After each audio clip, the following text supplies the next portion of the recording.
अभी तक हम जहाँ पे भी गए हैं, चाहे वो फतेहाबाद में या हिसार में, जिन जिन जिलों में हमें जाने का मौका मिला, कहीं पे भी किसी भी साथी की स्ट्रेंथ कम नहीं है। न्यू की न्यू स्ट्रेंथ बनी हुई है। हिसार में बिल्कुल बड़े हैं, कैथल में भी हमारे साथी बड़े हैं, रोहतक में अभी जस्ट कल स्टेनो ने हमें सहारा दिया कि हम भी आपके साथ हैं। मतलब कि उनका भी इसमें इन्वॉल्वमेंट है, उनका भी इसमें सहयोग है। आंसू लिपिक और लिपिक में कोई कोई फ़र्क नहीं है। वो भी 19 के मुलाजिम हैं, हम भी 19 के मुलाजिम हैं।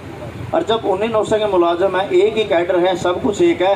वो आज से नहीं, बहुत पहले से हमारे साथ बैठे हुए हैं, लेकिन उन्होंने अपने प्रधान चुनकर ये क्लियर कर दिया कि हम इस दरी पे बैठे रहेंगे, जब तक बैठे रहेंगे, जब तक 35-400 नहीं मिल जाता हमें। आपके साथ CWS की छत्र छाया में ही हम आप लोगों के साथ जुड़े हुए हैं। हमारे बीच में कैथल ज़िले में है जो पेंशन बहाली समिति के अपने प्रधान हैं दारीवाड़, वो हमारे साथ कंधा से कंधा मिला के चले हुए। उन्होंने ये क्लियर करके कि भाई कहीं पे भी ज़रूरत पड़ा है ना, मैं तारे साथ खड़ा हूँ। जब जेल पर नहीं पड़ा है, कोई भी लड़ाई सरकार के साथ लड़ने पड़ा है तो मैं आप लोगों के साथ हूँ, वो आप लोगों के साथ है। वो साथ होना भी ज़रूरी है, क्योंकि कल को हमें भी उसके साथ लगना पड़ेगा। बुढ़ापा का सारा जो पेंशन वाली समिति है, पेंशन का एक मुद्दा चला हुआ है सरकार के साथ, उसमें भी हमने लड़ाई लड़नी पड़ेगी। लेकिन मैं आप लोगों को बता देना चाहता हूँ, पेंशन वाली के जितने भी प्रोग्राम हुए उनमें हमने बिल्कुल बढ़ चढ़ कर भागीदारी ली है। आंसू गैस के गोले भी खाए हैं। जहाँ पर पानी की बौछारें पड़ गई पंचकूला में, वहाँ पे भी हम अगली स्टेज पे थे, पीछे नहीं थे। भाई विजेंद्र धारीवाल, भाई विजेंद्र धारीवाल, भाई विजेंद्र धारीवाल। आप लोगों को का हौसला भी बहुत ही सक्षम है। आप लोग, आज तक हमें मजदूर समझा गया था, वो मजदूरी है 1900 की, लेकिन इस 1900 की मजदूरी से निकलने के लिए जो हमने आज ये प्रयास किया है, अलग अलग डिपार्टमेंट इकट्ठे होकर एक छत्र छाया के नीचे बैठे हैं, तो ये आंदोलन जाया नहीं जाना चाहिए भाई। अगर ये आंदोलन आज जाया चला गया, किसी भी कारण से अगर ये टूट जाता है, तो आने वाले में इस नस्ल को सुधारने वाला कोई भी नहीं खड़ा होगा, क्योंकि उसको पता है पहले भी लड़ाइयाँ लड़ियाँ, एक साथ इकट्ठे होकर भी लड़ाई लड़ ली, लेकिन इनका सुधार कभी नहीं हो सकता। मेरी ये आप लोगों से गुजारिश रहेगी, आप लोगों ने एक एक कड़ी जुड़कर सहयोग करना है, सिर्फ बैठे रहना है। सरकार को झुकना पड़ेगा और झुका के छोड़ेंगे, चाहे कुछ भी हो जाए साथियों।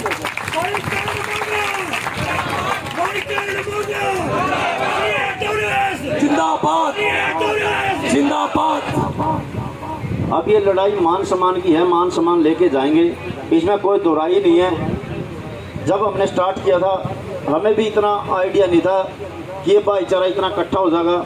एक सफलता तो हमें जब भी मिल गई थी, जब भाईचारा एक दरी के नीचे आ गया था, आपस के मन मुटाव छोड़ गया, आपस के जो भी कोई मुद्दे थे वो छोड़ गए, सिर्फ और सिर्फ एक 35-400 की मांग को एक मांग मानकर, उसी मांग में सारे data entry operator, steno, assistant, superintendent, deputy superintendent सब इंक्लूड हो गए थे। उन्होंने मान लिया था कि ये लड़ाई सबकी लड़ाई है, रोज दरी पे आके बैठे। जब हमें बड़ी खुशी हो गई थी, और ये 35-400 की मांग 30 दिन चली, हमें 33 दिन हो गए, 34 दिन हो गए। जो 56 दिन बैठ सकते हैं, राजस्थान के क्लर्क, हमारे क्लर्क तो 30,000 क्लर्क है सिर्फ। राजस्थान के जो क्लर्क है 80,000 के करीब स्ट्रेंथ था उनकी। उन्होंने भी हौसला बढ़ाया। उन 80,000 क्लर्कों का भी घर था, परिवार था, उनकी भी जो एक लोन की किस्त होती है उनकी भी थी। 2-2 महीने की किस्त तनख्वाह रोक के बैठे थे, लेकिन उनकी ताकत जब जुड़ी रही थी ना, उस ताकत ने एक एक दिन का तो उसका वेतन दिलवाया। किसी भी साथी के साथ कोई भी स्पष्टीकरण, सस्पेंशन या जो भी निकाला था, उसको बहाल होया। वो उनकी एकता की वजह तो हुई थी। अगर वो पार्ट जान देना तो ना मिला था बेसिक और सस्पेंशन जो भी होता उसमें आती दिक्कत। लेकिन आज अभी तक आप लोगों पे ना तो कोई गाजगिरी है, नो वर्क नो पे है, कोई इश्यू नहीं है, ना कोई फर्क पड़ता हमारे को इससे। अगर नो वर्क नो पे का इश्यू लगाया भी है ना, तो आने वाले समय में पेंडिंग काम भी नहीं करेंगे, हम बिल्कुल नहीं करेंगे। अगर नो वर्क नो इश्यू का लाया तो, अगर नो वर्क नो इश्यू लाया है तो काम करेंगे, और काम का फिर वेतन भी लेंगे।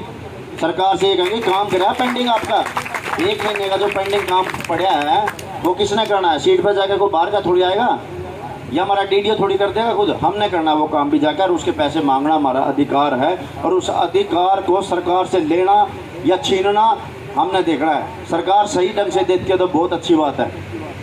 अगर वो अन्य तरीके अपनाने की कोशिश करती है तो अन्य तरीका हमारे पास भी है। आने वाले 2024 के इलेक्शन में इस सरकार ने दिखा देंगे कि कर्मचारी लिपिक वर्ग क्या होता है साथियों। अगर ये हमारी मांग को नहीं मानती है, हम अपने अधिकार का यूज करेंगे अपने से हिसाब से। जो 35-400 देगा हम उसके साथ हैं, जो 35-400 देगा उसकी अच्छाई भी करेंगे, जो नहीं देगा उसकी बुराई भी करेंगे, क्योंकि हमें हक चाहिए। कोई राजनीति नहीं करनी हमने यहाँ पे, कोई हम राजनीति के मुद्दे से, किसी भी संगठन के वैर विरोध के मुद्दे से हम यहाँ पे आके नहीं खड़े हुए थे। हमारा मकसद पहले दिन से 35-400 था और लास्ट दिन तक भी हमारा 35-400 रहेगा। चाहे कोई भी संगठन है, चाहे कोई भी यूनियन है, हमारा उससे कोई वैर विरोध या कोई दुश्मनी नहीं है। जो संगठन हमारे साथ आके हमारे कंधे से कंधा मिला के खड़े होते हैं, हम उनका सहयोग भी करेंगे। जो संगठन हमारे साथ बीच में आके नहीं भी खड़े होते हैं, हमें कोई विरोध नहीं है। उनकी अपनी रणनीति, अपनी राजनीति है, वो कैसे भी करें, लेकिन CAWS क्लैरिकल हित के लिए खड़ा हुआ है। मैं विश्वास दिलाता हूँ आप सभी साथियों को, आने वाले समय में भी ये संगठन आपके साथ खड़े होगा। कर्ण सिंह यहाँ पर रहे ना रहे, शर्मिला हुड्डा यहाँ पर रहे ना रहे, कोई साथी इस नेतृत्व में आएगा, उसकी एक ही मंशा होगी कि क्लैरिकल वर्ग, लिपिक या वर्ग का शोषण ना हो कहीं पे भी। अगर कहीं शोषण होता है तो उसका विरोध करना। आज तक हमने कि अपने इन हकों के लिए कभी विरोध नहीं किया। अगर विरोध किया होता तो ये इतना लंबी लड़ाई, जो 50 साल की लंबी लड़ाई बन चुकी है, ये जो गहरा घाव बन चुका है हमारे ऊपर 19 का, इस घाव को हम सहन करते आ रहे हैं। कभी हमने बोलने की कोशिश नहीं करी। कलर को कहते हैं कि डायरी डिस्पैच का काम है इसका, लेकिन डायरी डिस्पैच के आधार पे भी स्केल टू स्केल रिवाइज होता है। वह भी कभी सरकार ने करना उचित नहीं करे समझा, और ना हमने मांगना उचित समझा। अब गलती सरकार की भी के हमने मांगना ही नहीं उचित समझा। जब एक साथी की किसी की केस इंक्रीमेंट या ACP ना लागे, वो फाइल में दब के रह जाती है, लेकिन जब तक वो आकर ना बोल रहा है तो अपना भी माइंड से निकल जाती है। जब बोलता है तो उसको लगानी पड़ती है, इंक्रीमेंट हो चाहे ACP हो। वही काम अपने साथ हो रहा है। जब वेतन बढ़ोतरियाँ जब भी हुई, 16 में हुई, उससे पहले हुई, जितने भी वेतन आयोग बने, हमारे को इग्नोर कर करके पीछे छोड़े गए। लेकिन हमारी इतनी हिम्मत नहीं होगी, हमने नो कैश का खड़े होकर कि हमारा ये वेतनमान पीछे क्यों छोड़ रहे हो सरकार को, कि उसको भी बराबर पैलर में लेके चलो। वो जब डिफरेंस पड़ता आज 19,900 और 35,400 का कितना डिफरेंस पड़ गया। जो हमारे से पीछे जो आज 35,400 पे हैं, सरकार कहती है कि हम कहते हैं कि सरकार ने उनको 35,400 दे दिया। उसने दिया नहीं, उन्होंने भी मांगे आ जाएगा। जब भी उनको दिया गया है, सरकार को हमने कहा कि उनको दे दिया, मारते भी दे 35,400 है, तो वो कहती है कि नहीं गलती होगी। भाई गलती होगी तो एक गलती कल काम पे भी करते बेचारे। यहाँ कौन से, यहाँ भी तो गलती का है, शिकार हो जाएंगे, 35,400 करते। लेकिन वो कहती है कि नहीं, हम आप लोगों को दे नहीं सकते क्योंकि आपका डिफरेंस ज़्यादा पड़ गया है। जो अपना 19,900 और 35,400 में बीच में कड़ी कई आवे हैं। 19,900 हो गया, 21,700 हो गया, 25,500 हो गया, 29,200 हो गया, 3200 हो गया, 35,400 हो गया। इतनी कड़ियाँ में उनको तो मौका मिल गया कहने का कि आपको तो बीच में कड़ी आवा है। अरे कड़ी तो आवा है, नो तो नहीं देखते, या कड़ी करी किसने है, मानना थोड़ी करी है कड़ी। ये सरकार की कुछ कमियां रही हैं, चाहे कोई ना भी बोले, कुछ तो राइट सरकार का भी बनता है। टाइम टू टाइम जो स्केल बना वह भी देना तो चाहिए उसने, लेकिन नहीं दिया। आज हम एक साथ खड़े हो गए हैं और इस कड़ी में एक साथी जुड़ कर रहना, मनोबल डाउन मत करना साथियों। आज हम उस मुहिम पर पहुंच चुके हैं जहां पर ये सफलता के नज़दीक है। सरकार को ज़्यादा लंबी चौड़ी होनी है। सरकार को 58 साल की, मतलब 58 तक रिटायरमेंट होने वाली सरकार नहीं है। ये 5 साल के लिए कॉन्ट्रेक्चुअल सरकार होती है। लेकिन आप लोग जो हो 58 साल की सर्विस करोगे, अपनी 58 साल तक अपनी सर्विस करेंगे। लेकिन सरकार को 5 साल में बदलने का काम भी हम करते हैं, बनाने का काम भी हम करते हैं, और उसको दिखा देंगे। ये 58 साल के जो कर्मचारी हैं, ये कॉन्ट्रेक्चुअल जो ये नेता बैठे हुए हैं, इनको बदलने की पावर भी रखते हैं साथियों। आप लोगों की ताकत है ये सरकार जो समझती है कि मैं ही पावर हूँ, वो पावर नहीं है।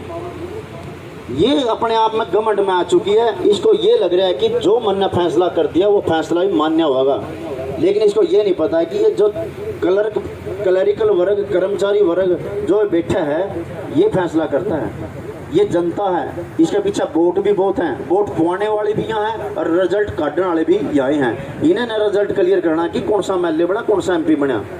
उसको लगता है कि इनके पास कुछ नहीं है, ये मजदूर हैं, ये बोल नहीं सकते। लेकिन जो आप लोगों ने एकता दिखाई है, बोलने की हिम्मत करी है, इस हिम्मत को मैं सलाम करता हूँ। आने वाले समय में इतिहास लिखा जाएगा और इतिहास में आप लोगों का नाम लिखा जाएगा अच्छे कामों के लिए। लेकिन जो साथी इस गद्दारी के काम बीच भीतर बैठे हैं और गद्दारी कर रहे हैं अपने कौम के साथ, अपने भाईचारा के साथ, उनका नाम लेने वाला कोई नहीं आएगा, उनको गद्दारी बताया जाएगा, उनको कोई अच्छे नाम से नहीं लेगा। वो ये कहेंगे कि जब आज़ादी मिलने लग रही थी इस गद्दार ने काम कराया, खराबा कराया था। आज़ादी जो 1900 से 3500 की मिलने वाली है, इसने 8 पाई थी, वो उसमें उनका नाम लिखा जाएगा। साथियों, ये चीज़ आपकी ताकत है और ये ताकत बनाए रखना। जब आपकी ताकत अच्छी बनी हुई है तो मानने भी हौसला मिला है और आगे बात करने में भी हौसला मिलता है। आज ये जो सरकार बनी हुई है डुप्लीकेट चाबी से चल रही है, ओरिजिनल चाबी इसके पास नहीं है अभी। अगर ये समझती है कि मैं फुल पावर में, इसके पास फुल पावर नहीं है। जो ये डुप्लीकेट चाबी है ना, डुप्लीकेट चाबी भी इसकी टूटने वाली हो रही है, कोई इतनी बड़ी चाबी नहीं है। और ओरिजिनल चाबी थोड़ी सी इसकी बची खुची है, उस ओरिजिनल चाबी को तोड़ने का काम आप कर सका। हाँ, कदे भी कर सका। इस बहम में सरकार ने रहना नहीं चाहिए कदे भी। आप लोगों की ताकत है जुड़ के रहना भाई। आप लोगों को विश्वास दिलाते हैं हम ईमानदारी से काम करेंगे। ना ही हमने चौधरी की जरूरत, ना हमने किसी पैसे की भूख है। सिर्फ और अगर भूख है तो हमारे हक की भूख है, हमें अपने मान सम्मान की भूख है। जितनी ये मान सम्मान मिल जाएगा, हम आप लोगों के साथ बिल्कुल तय दिल से साथ खड़े होकर ये कहेंगे कि भाई हम आज़ाद हैं। आज आप लोग अपनी इच्छा अनुसार चक्रियाँ वोट भी पाओ और इच्छा अनुसार किसी नेता का लागू हमने कोई। मैं ये चाहता हूँ, मेरा विचार ये है, मैं उसको वोट दूंगा जो मेरे को 3500 देगा। मेरा हक बढ़ता है, मैं हक की बता सकता हूँ। जो मेरा विकास नहीं चाहता मैं उसकी वोट क्यों दूंगा। आज जो अंदर बैठा है भाईचारा में काम कर रहे हैं वर्क अपने ऑफिस का, मैं उसके साथ भाईचारा क्यों रखूंगा।